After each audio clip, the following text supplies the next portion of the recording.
अस्सलाम वालेकुम भाईजान, क्या हाल है? ठीक ठाक हो? तबे से ठीक है। मैं अमीर तो तुसा कहते पे यूट्यूब चैनल नाम से शुगर मेरा आज वक्त है कि नवी वीडियो दे नाल तुहानू एक और शुगर दिखावन लगे हैं।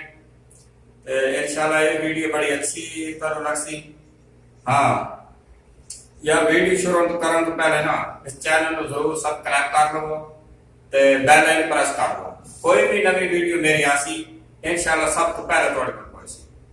तो मैं वीडियो शुरू करदा ते वीडियो शुरू करने से पहले ये देखो, ये एक समझो कि डब्बा है कि इस डब्बे नू ये इत्थे रखना है, ठीक है। अगर इस ये जगह ऊंची है ना, ये जगह जेकी है, एनू एदा काम है कि पानी की बोतल तले जानी चाहिए। देखते हैं, ट्राई मारते हैं कि ये तले जाती है या उत्ते वापसी आती है।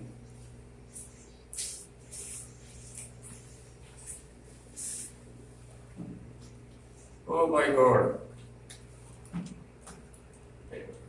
ये बोतल तले जाना चाहिए, लेकिन ये जगह ये ऊंची है, बोतल वापसी आती है।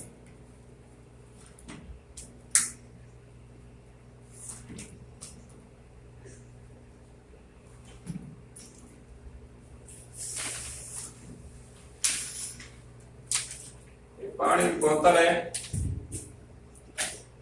भी है केवल ऐसे ट्राई करते हैं।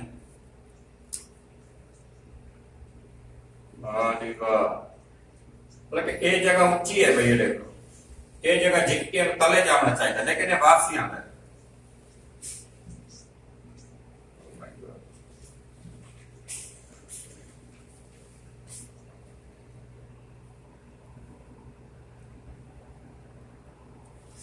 अगर मेरी वीडियो अच्छी लगी है तो इस वीडियो को शेयर करना है, कमेंट करना है, लाइक करना है। मिलेंगे अगली वीडियो के नाल। अल्लाह हाफिज।